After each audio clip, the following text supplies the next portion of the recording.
I did not sign up for this. Never wanted to be a soldier most of the year. It's not something that I'm interested in.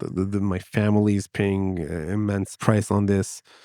It's just not what I wanted to do. Having said that, there is a sense of urgency and the sense of doing something important and being a part of something that is just huge, something big. Excuse me for being corny, but it's something that fills you up. Welcome to What Came After. I'm your host, Manya Marcus. On What Came After, we'll take a look at the many ways that people's lives changed on and after the brutal massacre in Israel on October 7th, 2023. We'll be speaking with people in Israel and around the world about how the devastating attack by Hamas has shifted, shaped, and changed them. To learn more about our podcast, please visit us at whatcameafter.com. So here I am, finally, with Dr. Hemi Rotenberg. Hemi, my friend. I have been to Israel 3 times since October 7th, and I've been asking you to do this interview since long before my first trip. I saw you each of those times, and you have somehow gotten out of doing this. And it was only now that I was able to get you to agree. So thank you for being here. Yeah, since you came to Boston allegedly just to meet me, it was kind of hard to avoid this time. But yeah. Okay, so why don't we start there? Tell us about yourself. What are you doing here? And then bring us back to the last year, what you've been up to. My name is Hemi, and my day job is an assistant professor of Biomedical Engineering at the Technion-Israel Institute of Technology up in Haifa. I'm here now for a scientific conference, Israel Research Society. Amazing stuff for, really fascinating for all of you there. You continue to think that you are uninteresting. I highly contest this. Okay. Can I ask you something? Is this your first academic conference outside of Israel since October 7th? Yes. The last time it was like a year and a half since I've been to a conference. I think it was March 23. Okay, so the world's a little different now. Yeah. So things have changed. So last year I would say, mostly a reservist, actually a soldier. Then I was a citizen or a professor. Been back and forth. I did 3 rounds thus far of military service.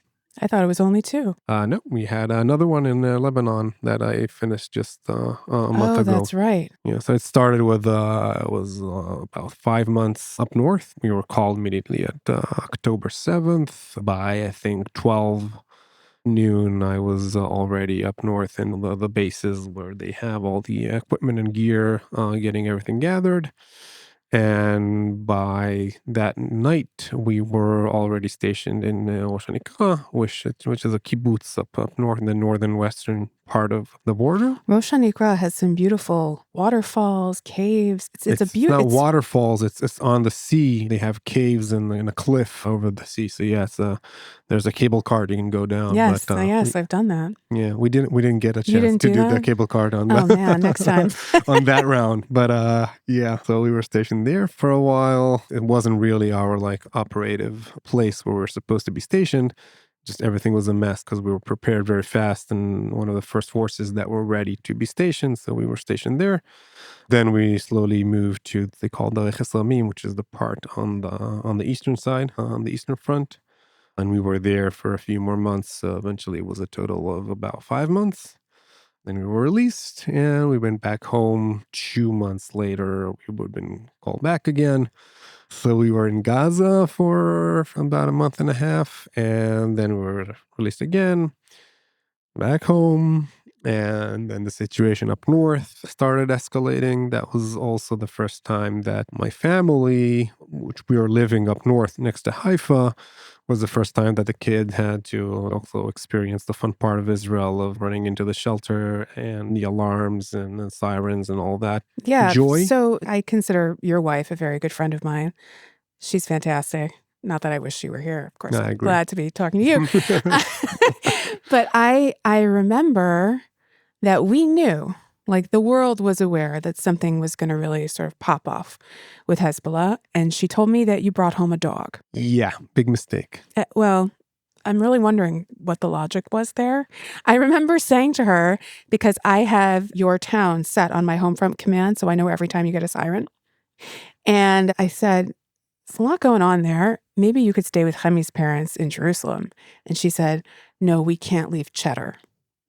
And Yeah, I that was thought, an issue. The question if that was the main issue, but I think it might sound weird from here, but I think that in many aspects, staying home is still easier, even though there's all the alarms and issues, because there's always the fact that, there's the kids, they have school, at least part of the time, they have friends that are nearby. Everything is like, the regular norm, even though it's not a real norm. I wasn't there at least a few weeks after the things up north started escalating.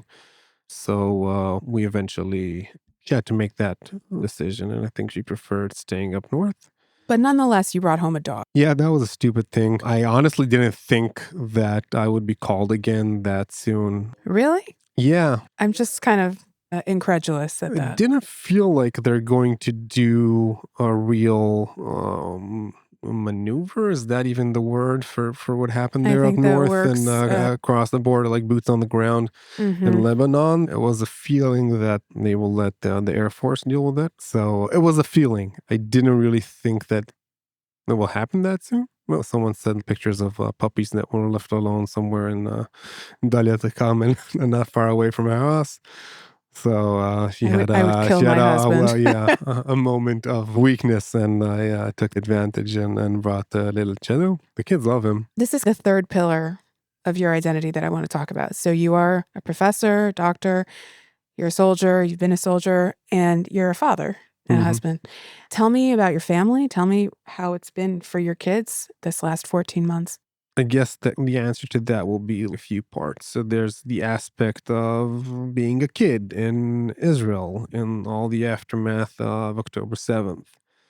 Kids are kids, and miraculously, they have this adaptability when they can, adapt to new norms and some ridiculous situations. And that's what they do. I think they did it pretty well, like comparing to what I hear from other people at front of just, dealing with being a child with all the rumors and what you hear on the news and all the things you hear from grown-ups and the things you don't hear and, the missing information that they put together. Let me pause here and say you have 4 kids. What are the age ranges? Starts in 14, 12, 9, and 5. 3 boys and then a daughter. That's a range. Hmm. And so the more the Amit and Matan, the 14 and 12, I think they are much more aware of what was going on. And it was a big challenge for Liat how to mitigate all the information. So, new WhatsApp groups that are, I wouldn't say it kids friendly, but we'll call it that way. A kids friendly newsletter that tries to convey what's going on without getting into too much nasty details. So use that approach, trying to see what's happening. I think they did pretty well on that aspect. But then there was the part that suddenly they didn't have a father at home. I was gone immediately, like the morning of Simchat Torah. We were in the middle of davening. So I took the phone with me because I knew that something might happen. And then they started calling us in. I just at some point told them kiss goodbye, explained that I'm going to reserve duty. I don't think at the moment they understand what exactly is going on. They knew something happened south. I told them that I'm going north, so it was pretty okay. But then, it just took forever, and I think it was like 3 weeks until I managed to come home for 24 hours of visit. So it And was just so people understand, how far by car is where you were serving from where you live? 45, 50 minutes drive. So this is really a backyard war, Yeah. We were commuter war. stationed we commute pretty easily when we were in Gaza, so that was further away. But yeah, so basically you were physically pretty close, but mentally and availability wise, you couldn't get there. So that was a very long duration. I think the first round didn't take that big of a toll, especially on the bigger ones, because I think they didn't feel like the threat to me was something very substantial. Unfortunately, like, that kind of changed, I think, when I went in the second round in Gaza. Matan didn't speak about that much, but it's kind of how he processes things. He's less of a talker. And he talks more, and yeah, and then during Gaza, he was really nervous and he was worried, and a lot of things were going on emotionally for him.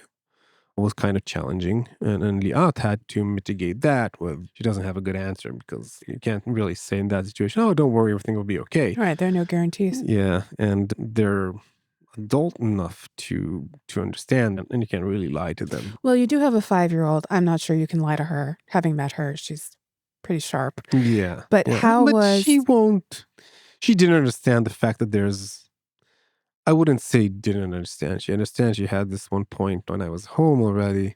She woke up in the middle of the night and she came to me. And then in the morning, I asked her what was going on. She told me she had a bad dream. And how she put it, you were fighting a soldier from Gaza, even though I was in the north at that point.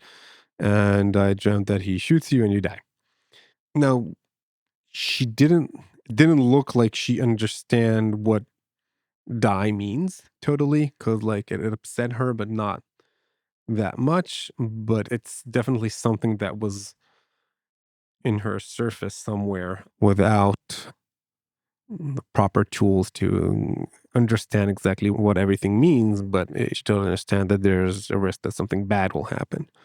What is that bad thing that might happen? Not sure how much it was totally clear, but that was the situation. whenever I tried to talk to Liat about this, fear, anxiety, how are the kids, I sensed it wasn't the right time.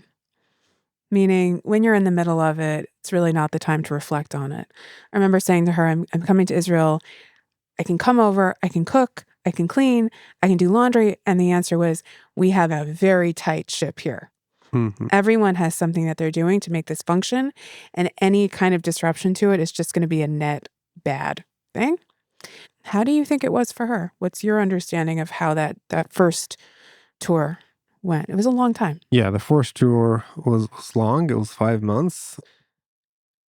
I think that on one level, of course, everything was very hard and very intense, and there was a lot of reason to be worried. And so there's two aspects of that. It's the fact of you need to handle everything, the house, the kids.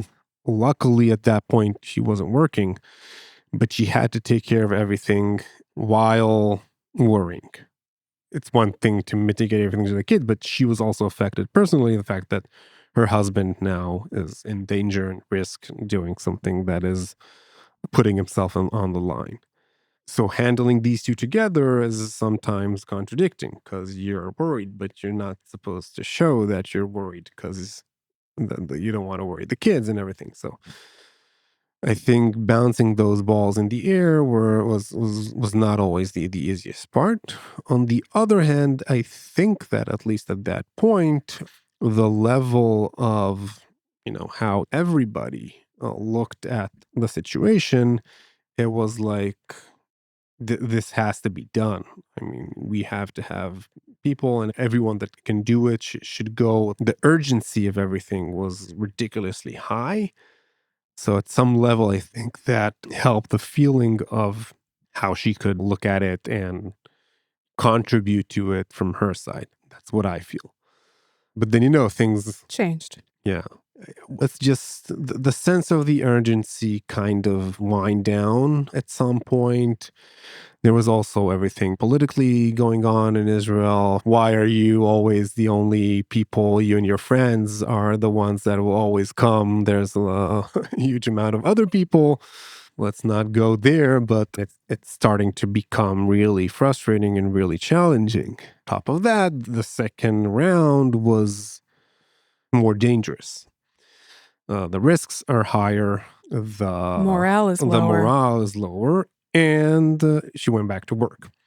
Yes. So all of those together And her made job is far. I mean, she can work remote, but when she's in the office, it's a commute to get yeah. from It's where but you are. it's not only the commute. It's also she's a project manager at a company that works a lot with customers from abroad, mainly the U.S., which means meeting at night, and she has coworkers from abroad. So there's a lot of things going on during the evening, and usually I'm at home available. I'm with the kids. She can do her stuff and all is good. So did this create a condition for, let's say, a negotiation about whether you should go? Because you're not forced. When you're in Miluim, you don't actually have to go. Was there a conversation? So the conversation was, it's kind of a hard conversation to do because everything is very, very emotional. At some point, yeah, she didn't want me to go back. Yes, I'm a volunteer. Age-wise, I'm over 40. I don't need, I'm not obligated to do. And it's also kind of a joke because you can force someone to be a soldier, especially in Miluim, if he doesn't want to. It just, Yeah, but just nobody. doesn't work. You can't really force that. Yeah. Even if I wasn't a volunteer, people that don't want to, they just don't show up. And then for me, it was like I was caught in between, like, the way I described it is that no matter what, there's kind of a situation where you need to disappoint or to not be there for someone, either your family or your unit, your friends, the mission, whatever that amorphous thing is. And it's a tough spot to be at because I'm needed, at least from my perspective, I'm needed in both sides. And it makes it really hard to, I'm used to being in a position where I can get my things done and I don't need to disappoint, when jungling around between the job and social life and family and all of that. Like most people, I'm used to having the ability to get it all done. And here there's a situation where, okay, you need to decide, you can't split. You need to, it's not something you can do a part-time. It just doesn't work like that. So there are two things that come to mind. The first thing is that we're kind of forgetting about the fact that you have a lab and you have students, and they were all, left dangling for 5 months? I mean, what was going on at Technion in your lab while you were doing Miluim, the first round? Yeah, so the situation there was kind of intense. It really depends. Like, there are different students. Some students are more independent because they were like 2, 3 years into their PhD or into their second year of the master's. They knew their stuff. They were already working. They had their project. They were doing their job. This means that I am still needed, but they can manage, and then text me every now and then with a question, and I'll try to support.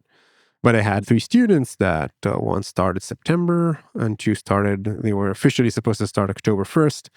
It was holidays. They said, let's meet October 8th at Sunday. That meeting didn't happen. And they were like really dangling in the air because they didn't have a project yet. They had an idea, but things needed to be directed and mentored and all of that process. And I wasn't there. Especially in the beginning, my availability was pretty low. It wasn't like we can, Zoom meet and things like that. And also I was completely distracted and I just wasn't there. Also, I think that they weren't there because they had, like, one had a husband also in Miluim and she was with the kids. I had 2 students like that. The situation of being a person in Israel in those months after October 7th, I think very little productivity was going on in any lab. So yeah, not much was happening there. It's kind of easy to get lost in your tone, which is observer of your own life, but it was intense. And Yeah. I know that because I saw you 2 days after you came back. Do you remember from the first round? And I remember you said, I don't know how to, like, you kind of had some misgivings about your job. Do you remember saying that? It doesn't feel like as meaningful. It was a common sentiment for people coming back, but you talked about it then. And I'm wondering if you can reflect on that now. I think that personally, I'm very lucky to have a job that, to begin with, I really like, and I really think that it is important. Nevertheless, in this kind of situation, even though, I really like my job and I'm really into it, it is comprised of a bunch of day-to-day practices, which, as anything that anyone does as a routine, tend to be boring, Monotonous. monogamous. Yeah. So it felt kind of weird to come back from that into writing grants and caring about the experiment. Things tend to feel a little dull after you compare it to the intensity of what is happening. 0 to 100% effect of being in a situation that everything changes very fast. It's hard to compete with that. And we're not supposed to compete in that. We're not built for that. We're not supposed to be in the fight or flight situation daily. Something else that brings a lot of meaning and also has a lot of daily monotony is parenting. Was it hard for you to come back to your role as a dad? Yeah, I mean, it's not that it's hard to come back to the role as much as I was just probably less good at it, at least at the beginning. So it's a common thing. Nothing very special, but a little short on the kids. Less patience. Can't stand the constant whining and complaints and all the nonsense. Fighting for no reason. It's things that I just wasn't exposed to for a very long time. And yeah, I was looking at it and saying, yeah. I mean, calm the hell down. I've been dealing with this for the past 5 months. So yeah, I understand. Could be a little intense, but suck it up, and it is what it is. It took me a while. I think I'm hard to say if I'm back to normal, but I'm definitely a better place than I was than when I came back. I have to thank Liat, because Liat really helped me. First of all, acknowledging the fact that things need to change and acclimate back into not a military setting, into a household setting, and also helped me and gave me the space to do it, and to do it properly, and to maybe also protecting the kids from me. No, it wasn't that. It Well, a wasn't that little intense. bit, because It's no, just it's not not fun that for the kids intense. to see their dad Yeah. yelling at them for something that they would do naturally There's half a some, year like, ago, and nothing would happen. it's hard to acclimate. It's hard to have time to acclimate when you have 4 needy kids who have wanted you for 5 months, and suddenly Mhm. there you are. Your oldest son was bar mitzvahed while you were away, but you weren't Mhm. away. You were there for the bar mitzvah. Yeah. And even though you have a daughter, first of all, she roughhouses better than the boys. I've seen this. But also, when I knew you and Liat, you were the father of 3 boys. So I still think of you as a boy dad, Mhm. right? Where I'm going with this is asking about how you feel you're modeling masculinity for the kids, and what it's like to have a teenager who's going in the army as early as 16, 17, I think. I think 17 is where they start the process of figuring that out. I honestly haven't thought about that much. In Israel, it's something that that kids see, and it's in the air. Specifically October 7th, so it became so out in the open. I mean, it was a reservist even before, and then it was every other year or so you would go for a few weeks and come back, nothing too intense. And here the situation was very different. So I honestly never even thought that I am demonstrating a sort of, I don't know, masculinity, but naturally it's happening. I don't know. It's kind of weird to see. Like, it's also a very difference between the kids. I think Matan is more into that. He was always, every time I come back, he's really interested in what kind of gear I got this time, what Oh, like kind the of night vision night goggles? vision stuff. Yeah, all of that. So he's more into that. Amit is, I think, less interested in those. At least it didn't show much. Show a little less interest, I think, in all the gear and all the excitement of the military and everything. I mean, it's one thing going to the army, and I think it's a whole different experience sending one of your children to the army. So yeah, my nephew now has been recruited and now is in Gaza, and my brother and sister-in-law, they're all kind of stressed out naturally. So it's a whole different story when it's your kid than when it's yourself. Do you think that the kids see you differently now? I mean, when you would come home, like I spoke to someone when he came home, he did keep his weapon on him, but he took his dog tags off. That was meaningful for his wife and his kids to not have the dog tags. Is there something that you would do to signal that you were home versus you were on duty? I mean, like, what was it like for them to see you with a gun?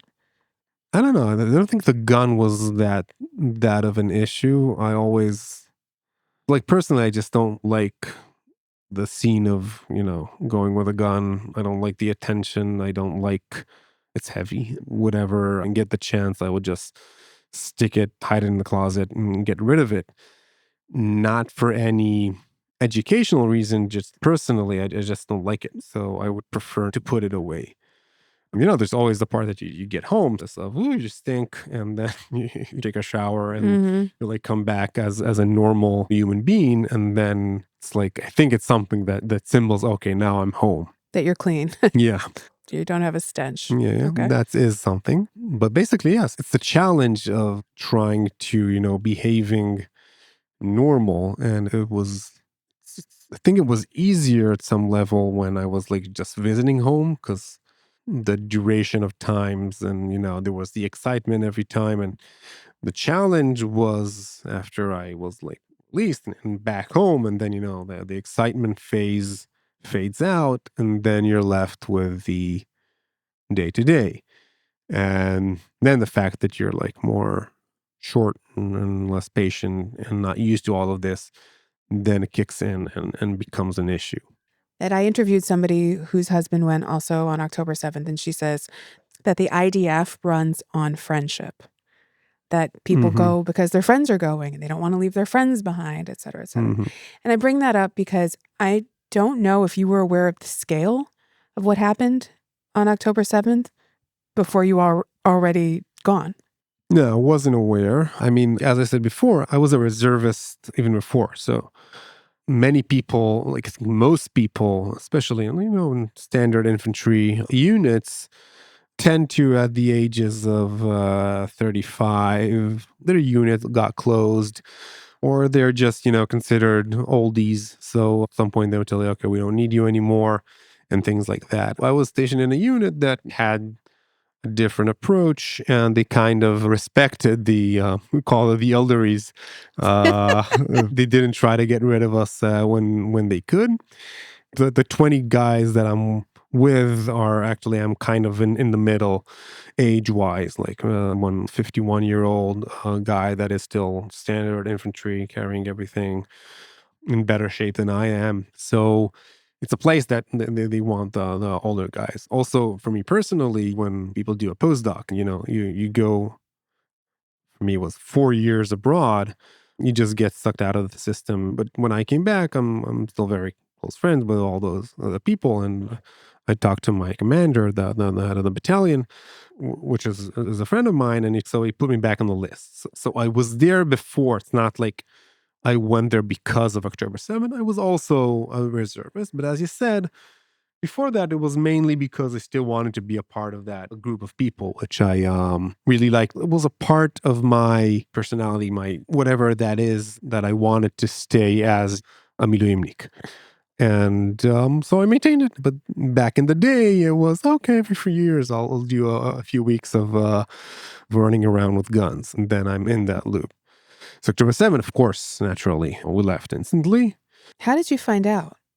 You said you took your phone. That means that you must have known something was going on. Yeah, so there wasn't any alarms or anything. Just woke up in the morning. I think it was 8:30. Went outside. Me and Liat were sitting on a cup of coffee. And then the neighbor from above told us quietly, so kids won't hear, there's a war starting. So when he said that, I went inside and, I opened my phone and I started looking at the WhatsApp. So nothing was definitive yet. They told us, okay, we might be called, stay tuned. And then we went for the tefillah, and I took the phone with me. It was kind of a weird tefillah because we were all standing there. People are davening in the Shabbat morning, checking out their phone every Yeah. 2 minutes to see if Nobody's anything really there. changes. And with a bunch of people like that in the same situation. So there wasn't really a thought of whether or not I'm going. It was clear at that point, a high sense of urgency. What I remember about seeing you after you came back from the first round was that there was this attempt to do some kind of processing with your unit, and that they intentionally kept you from seeing the videos, from seeing how nasty and horrific and brutal it was. Why did they not want you to see that? And what was that therapeutic step down process like for you? I don't think that the military intentionally didn't want us to see those movies. It's just, I think that kind of unpredicted protective situation when we were after the October 7th, unlike most Israeli citizens that were watching horrible movies on their phone and, infusing the live stream of the news media into their veins constantly, we just weren't available. We had stuff to do. So we just didn't have the time or the attention to do that. To that, the fact that they were always busy, when you're doing certain stuff, you can't bring your phone with you.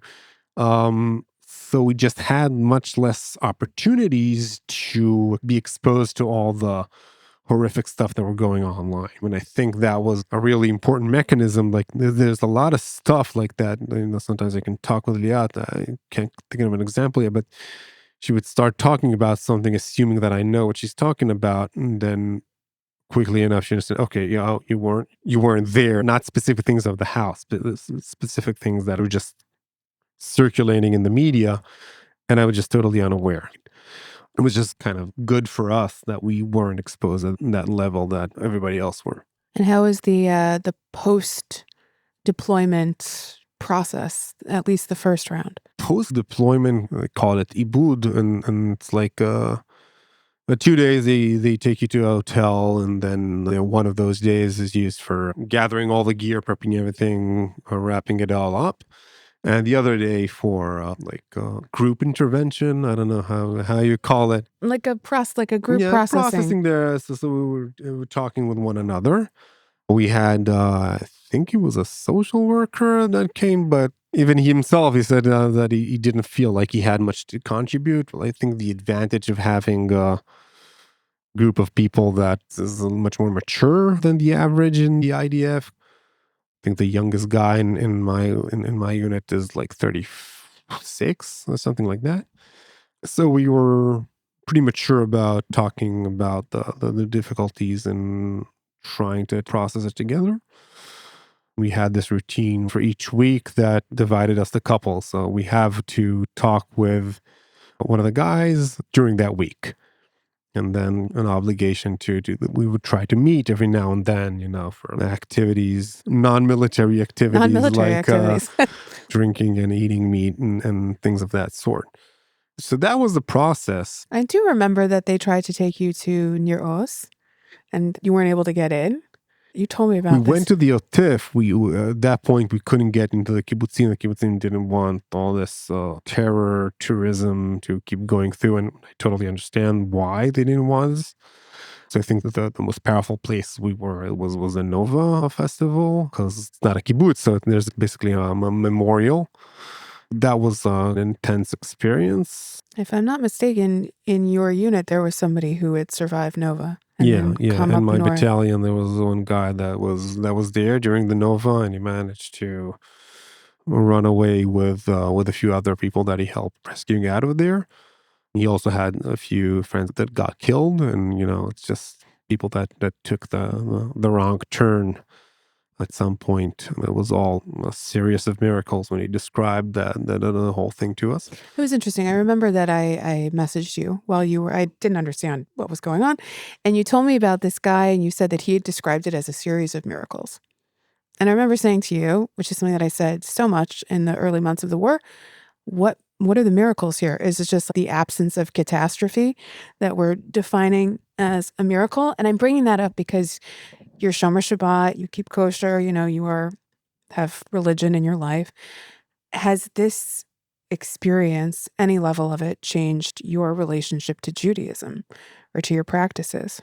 To be totally honest, I wasn't a big believer to begin with. I mean, I really like a lot of parts of Jewish orthodoxy, and I think there's a lot of practices that are really great as an individual, really great as a family, like Shabbat and Kashrut and all of that. I think it's a very powerful tool. I really love a lot of things about how the practices are affecting us. I also really like the Yiddishkeit, some parts of it, some parts less.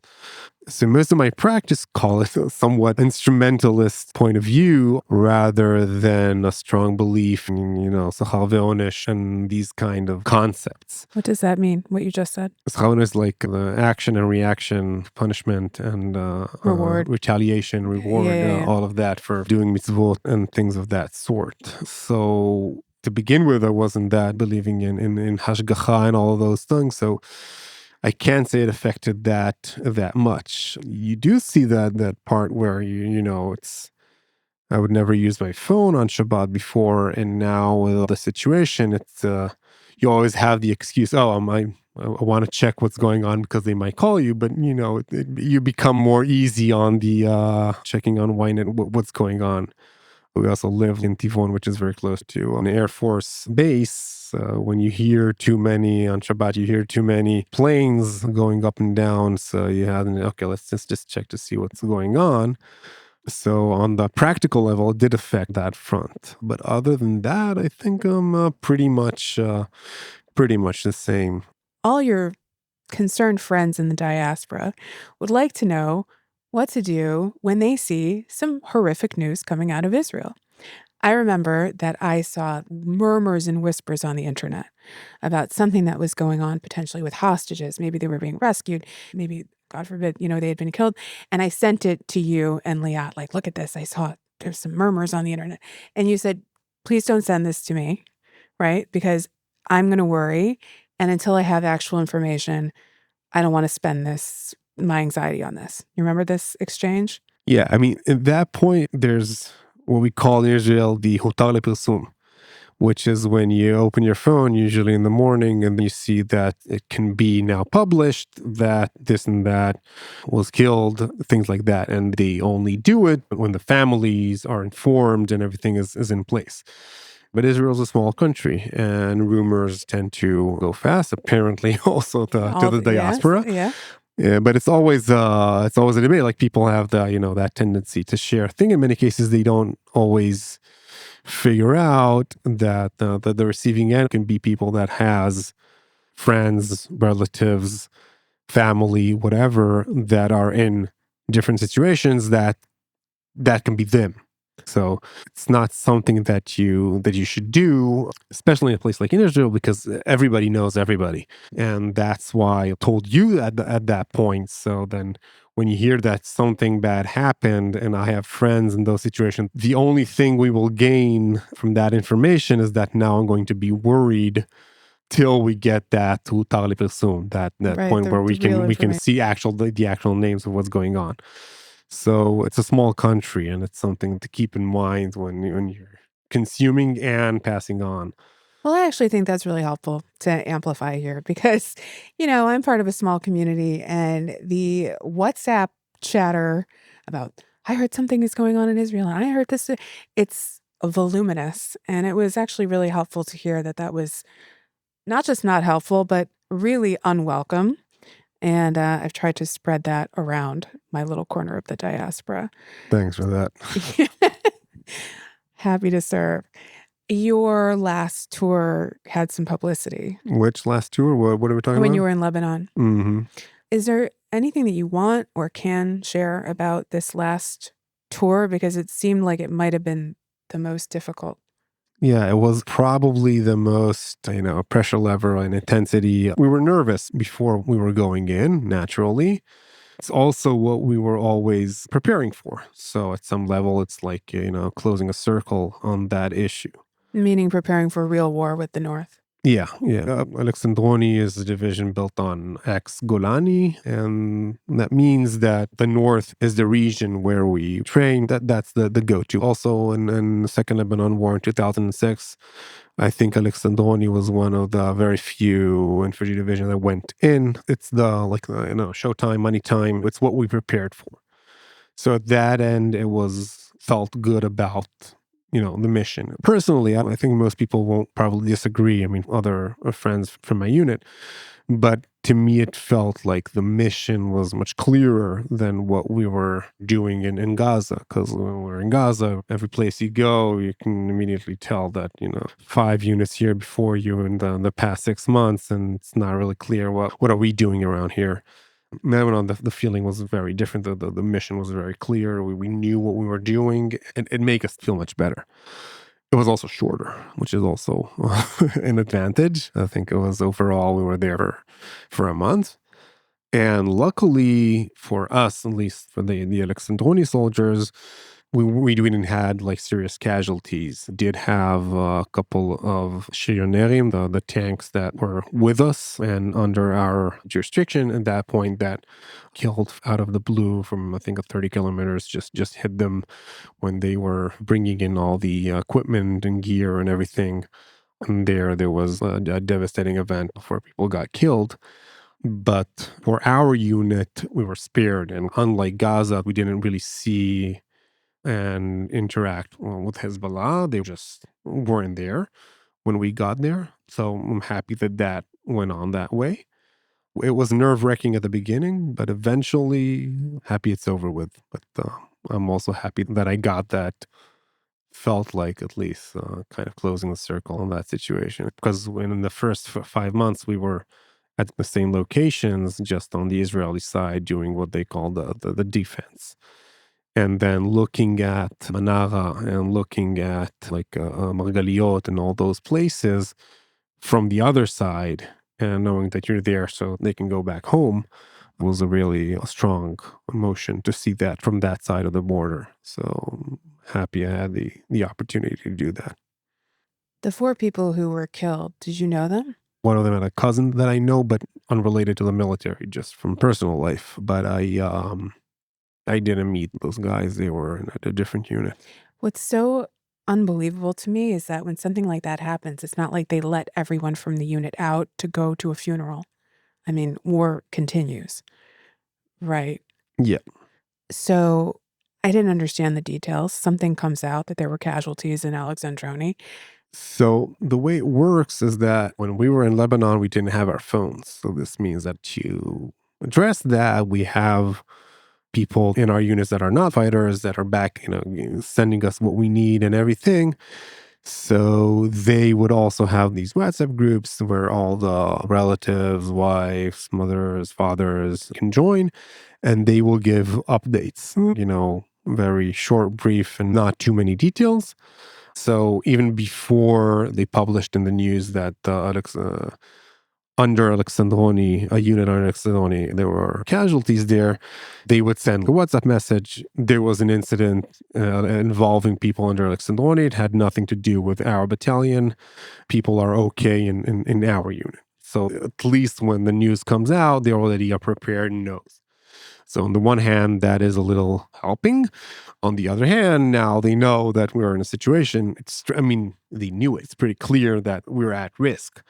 But when something now happens, it becomes much harder. The first round that we were in, it was, I think, a little easier because there wasn't much going on the entire front. But the second round that we were a week in, we came out and then we went back. That was the horrible week that there were a lot of funerals, a lot of people getting killed, not only in our region, also in other regions up north. And then it was very hard for Liat because she was hearing about another incident, one following the other. Every time you get anything like that, it's just nerve-wracking. Speaking of nerve-wracking, do you feel fear? Like you're just, again, talking about this like we had bagels yesterday. But what is it like for you to go in and to know that these things are incredibly risky?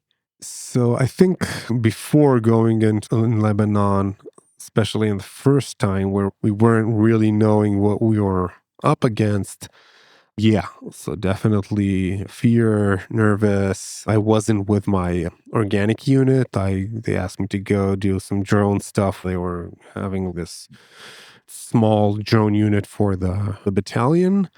So I was with different people, and I was also commanding a small group of 4 or 5 people.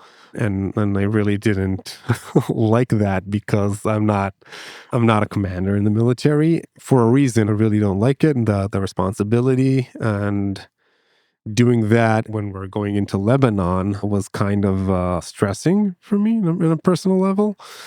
But usually these things unfold like, the night before you go in, you can't really sleep. But once you start, get into the different state of mind, and then usually from the inside, things looks like, okay, this is not that intimidating. So I would say the days before were the more stressful. I think it's pretty common that way, I think, for most people. When I saw you after you came back from Gaza, I asked you about it. And I remember you said, and I've now heard this so many times, that the most remarkable thing was the level of devastation. How would you compare that to what you saw in Lebanon? The thing is that, as I said before, when we went into Gaza, every place we went to, were 10 units there before you. Everything is torn down. Everything stinks. It wasn't a nice view. In Lebanon, it was very different because we were the first unit there. So everything we were the first unit to go through those houses, look for stuff. And so we found a ridiculous amount of ammunition and whatever, all the missiles, the cornets, the bombs, the rifles, everything. So we found like a huge amount of stuff. The houses that we went were just whole when we got there. It's suburb more. It's not a city, so everything is much more spread. So the bombing was far less intense as it was in Gaza per area. All the places, the houses, the Hezbollah facilities that you found, then you blow them up and everything. So when you leave, it looks pretty bad, but it's an amazing part of the country. I mean, the view is amazing, the air is amazing, everything is nice and pretty. But once you dig a little bit underneath, you find what you find. Obviously, Gaza has captured the international imagination in a way I don't think Lebanon has, for whatever reasons. When I talk about unnecessary devastation, I'm talking about the fact that people tell me it could have been a beautiful place. Did you see that also? Oh, absolutely. I mean, Lebanon's like, I think that the northern part of Israel is one of the most beautiful places in Israel, especially the Galil. It's always green, the views, the air. It's nice there, and it's just like that. All that area is like the best part of Israel. I guess you can also say that about Gaza, and just more a mountain type than a beach type. But yeah, absolutely, they had the potential to be an amazing place. And Are you tired? hmm? I don't mean right now at that, but I mean, you're at this conference, you've done these tours, you've got these kids. Do you feel more drained, depleted than you were a year and a half ago? Mm, depends in what sense. So, of course, I am. I did not sign up for this. I'm not. Never wanted to be a soldier most of the year. It's not something that I'm interested in. My family's paying immense price on this.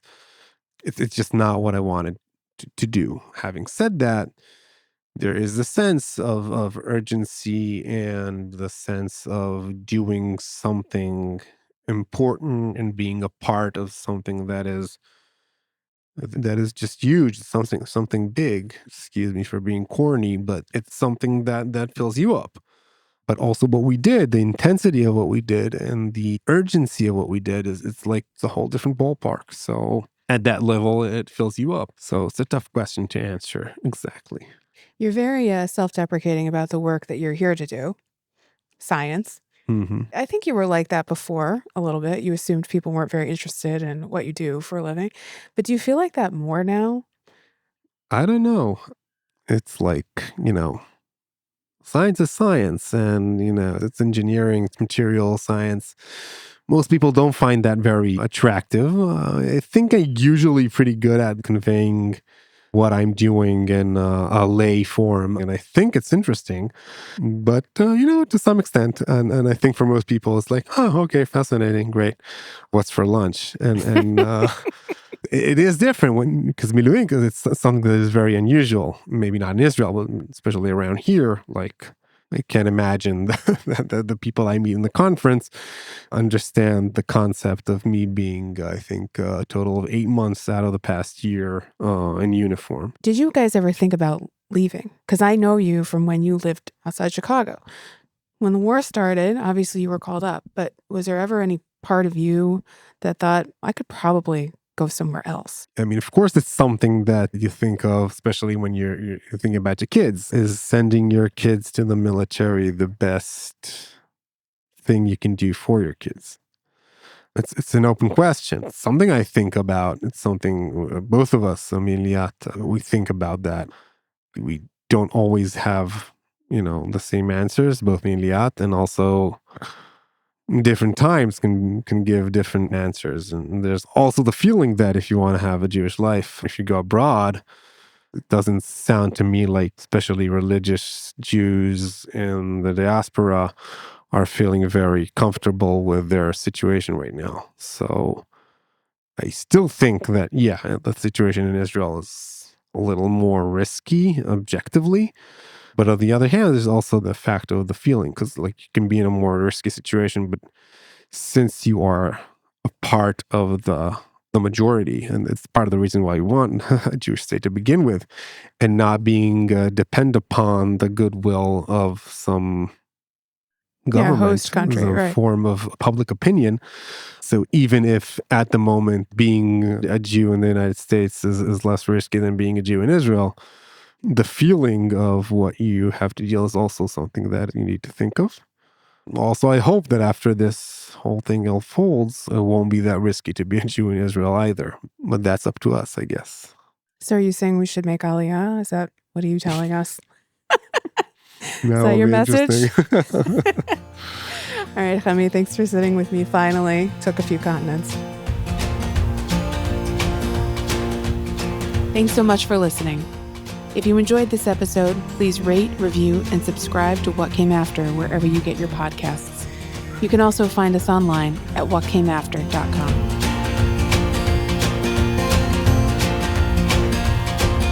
Smile, the new day's just begun. Come meet the rising sun and step out in the morning light. Shine, alive, awake, and free. Right where you should be, and I'll meet you in the morning light. And hey, we are the morning light. And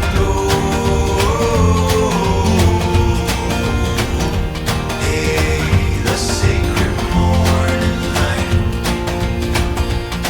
So laugh. Look up at the trees, where they whisper words of peace, so gently in the morning light. Shine, alive, awake, and strong. Be right where